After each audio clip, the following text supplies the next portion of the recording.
Hello everyone, my name is Omar and today I am going to be discussing the historical event of Lizzie Borden and her parents' mysterious killings. Alright, to start out, I'm going to give you guys a little background information of Lizzie Borden herself. So Lizzie Andrew Borden, that was her full name, was born on July 19, 1860 and died on June 1st, 1927. She was an American woman accused of murdering her father and stepmother with an axe on August 4th, 1892 in Fall River, Boston, where she was acquitted. Borden lived there the rest of her life, despite social isolations from other locals because no one else was prosecuted in the killing. So after she got freed from jail or because of the trial, she went back to Boston, where she lived there until the age of 66, where she died. She died with a lung infection, in which that caused her to have a series of health issues, and that led to her death. Okay. The killing and trial drew enormous attention in the United States back then, and till today, the topic is very highly talked about, and a lot of people want to know the real issue and how it actually occurred, despite the sources that were given. Alright, so now we're going to start talking about the father a little. Despite being the daughter of a wealthy and powerful individual, her father, Andrew Borden, grew up in a very humble circumstances and suffered financially as a young man. He made a fortune selling furniture and manufacturing them. And after he had enough of doing that, he actually studied and became a wealthy real estate developer, which he possessed a lot of commercial property and was a director of various textile companies. He got remarried 3 years after Lizzie's mother died in 1865. Lizzie's mother, Sarah Borden, died of a spinal illness, which caused her to be in severe pain and caused her life to end short. She was Andrew Borden's first wife and the mother of Lizzie and Emma Borden. Yes, Lizzie did have an older sister named Emma. Her father, on the other hand, was rumored to be gloomy and very thrifty, and well known to be a wealthy individual.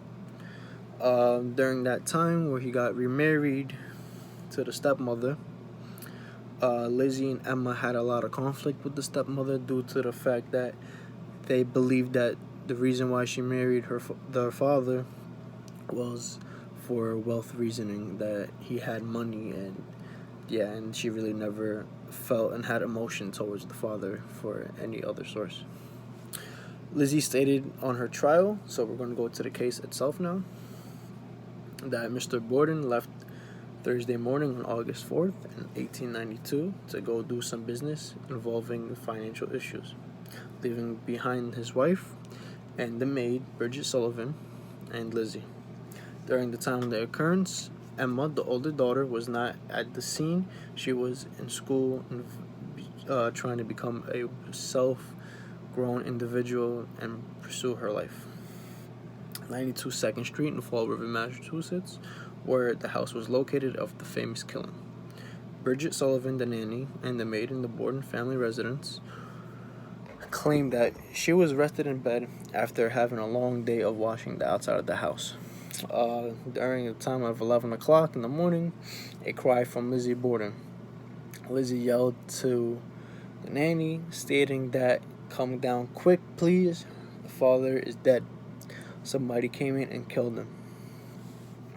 Just by that source, a lot of individuals stated that, how does she know her father was killed, and how does she know someone killed him?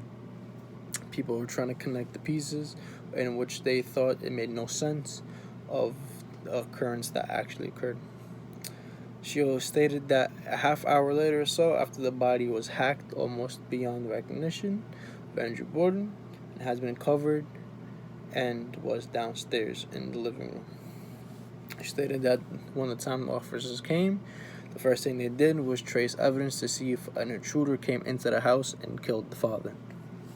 So after the police officers were doing major evidence and breakthroughs, they realized that the second floor was occupied with another individual. The other individual was the stepmother. Stepmother was found dead, and the investigators found her body very cold, leading to the fact that while her body is very cold, Andrews has been discovered very warm, indicating that Abby was killed earlier than the husband, meaning that there wasn't a really long time or series of events that occurred between the both killings. There are several explanations and assumptions that Lizzie Borden murdered her parents. Some may believe her, and some may not believe her. She seemed to be the main one who was near the occurrence at the time during the entire scene of the disaster. Many individuals were unable to determine how she murdered them. Many individuals believed that she murdered them with a knife, with a bat, with an axe, but there was no proof during that time to actually indicate she was the culprit. But for safekeeping, she was the only one during that time where she was near both the mother and the father besides the maid. And her story didn't really connect to how she believed that someone killed them, meaning the evidence wasn't really there to provide that she wasn't the one that killed or did kill them. And yeah, so thank you guys for listening to me, and that was the story of Lizzie Borden. Have a great night.